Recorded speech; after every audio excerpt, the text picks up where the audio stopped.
Hi, everyone. It is an honor and a delight on this episode to be talking with author Nataly Gruender. Nataly, you're the author of Medusa, Selkie, wonderful work that explores mythology with some nice applications to contemporary life as well. So glad to be talking with you on this episode.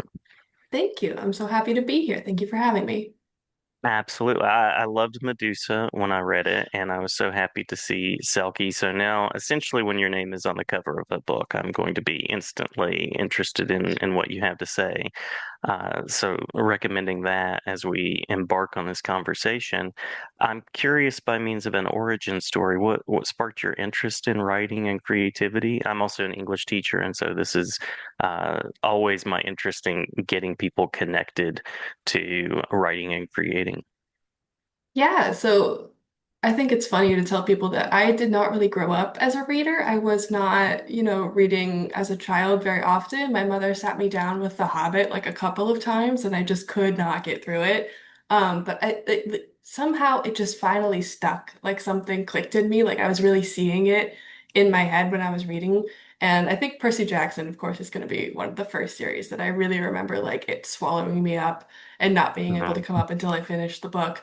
But I just really loved reading, and I had a library card from a young age, so being able to check out like all different kinds of books. I was particularly drawn to fantasy and mythology and sci-fi and stuff like that, and it just really was so different, from what I was reading in school, what I was like living in my daily life, and I just really loved getting that kind of escapism, but also seeing the different kind of people that you can see in books, even in fantasy, like, okay, but I relate to this person still while they're going off on this grand adventure. And I really wanted to see that in more books. So I kept reading.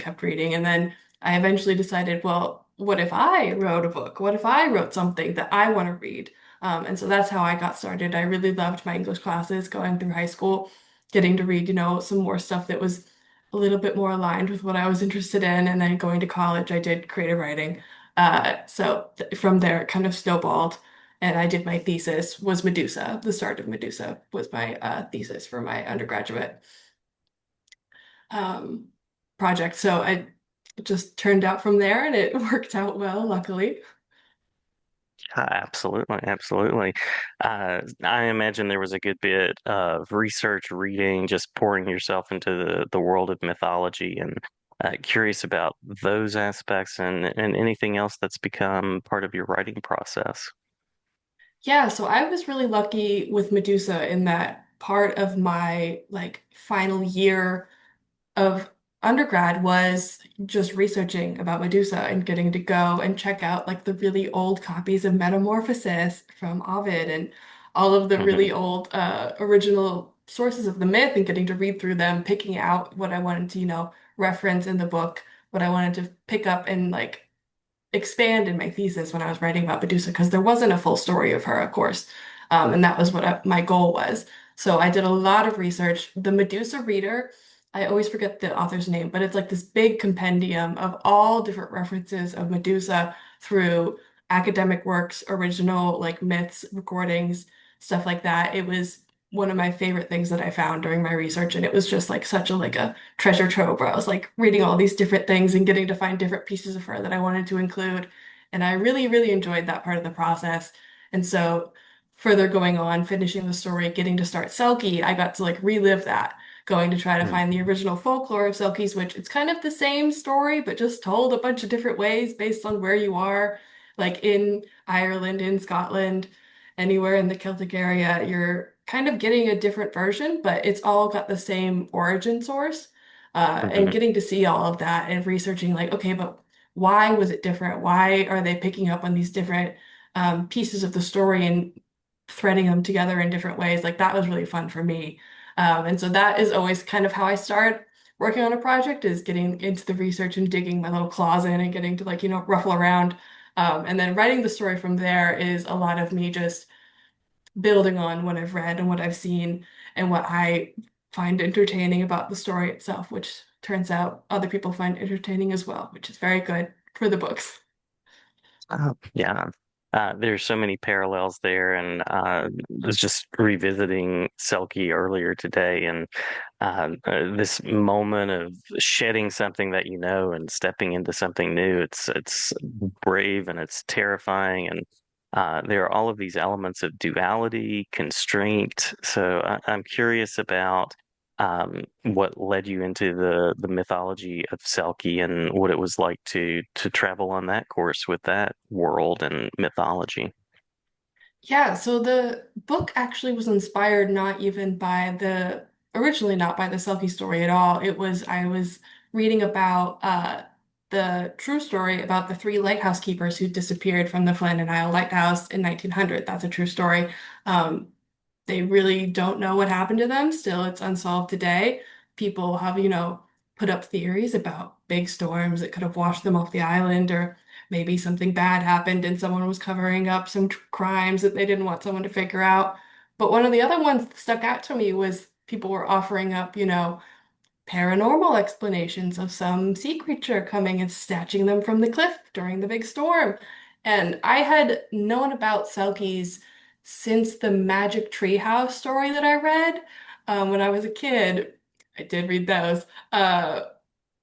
With the character who's a Selkie, and I was just obsessed with her. I loved that character, and I loved that whole folklore. And then growing up, I realized that not a lot of people knew the Selkie folklore at all. Like if I say Selkie to some people, they have no idea what it is, which that has been really fun working on this book and getting to explain that to people because then they're like, "Oh, that's so cool." But so starting from there, it was based on the lighthouse, um, kind of true story that happened, and then I turned it into, well, I want it to happen that one of the characters is Selkie and she is involved in what happens to these lighthouse keepers.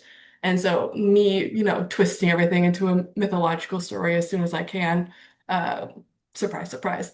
But so that's where that started, and then it really kind of snowballed into the Selkie story. It started with the lighthouse keeper being the main narrator with Macy, but it switched onto Quinn being the main narrator because it really is her story and it really is, her tale to tell, where we're furthering on the Selkie myth of, what happens after she escapes, what happens when she has to leave all of her kids behind, what happens when she leaves her husband behind, what is the aftermath?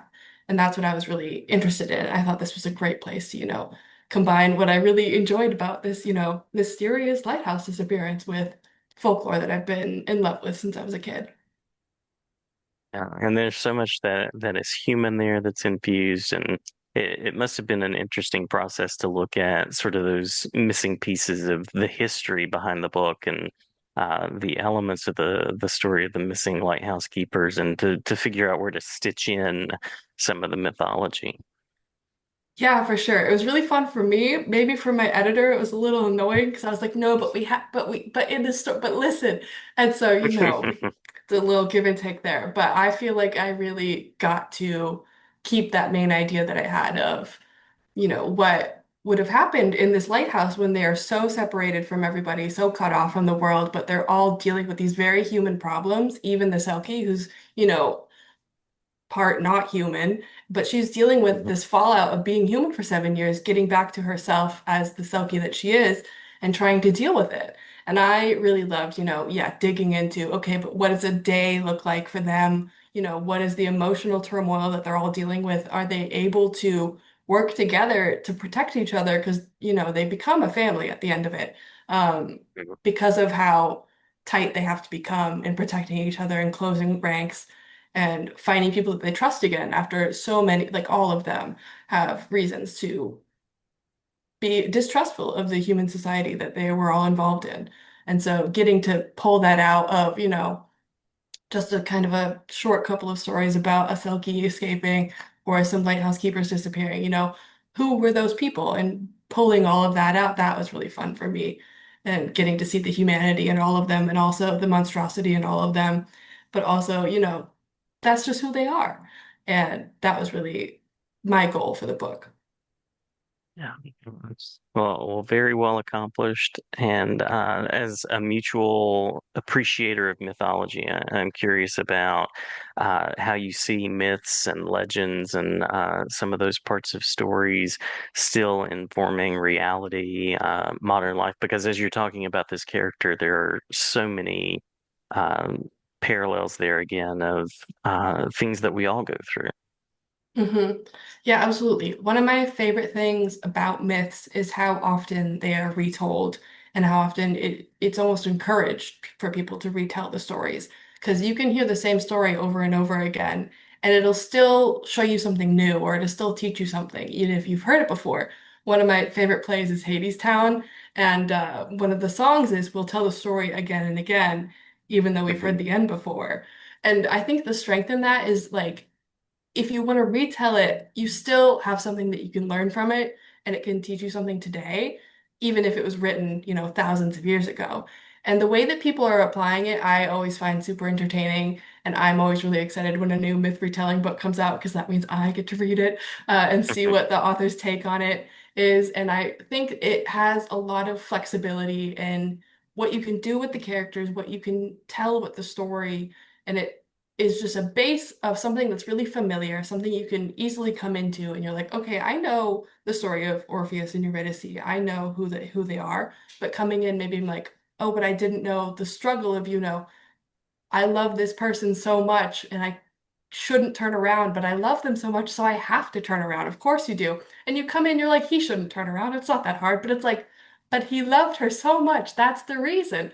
And so Mhm. reading the stories again like that, you get to see like it's not so simple as it seems to be, and reapplying it to this society, like we are almost the same as the people that 1,000 years ago who wrote the stories the first time. But, we've got different problems now that we can apply them to.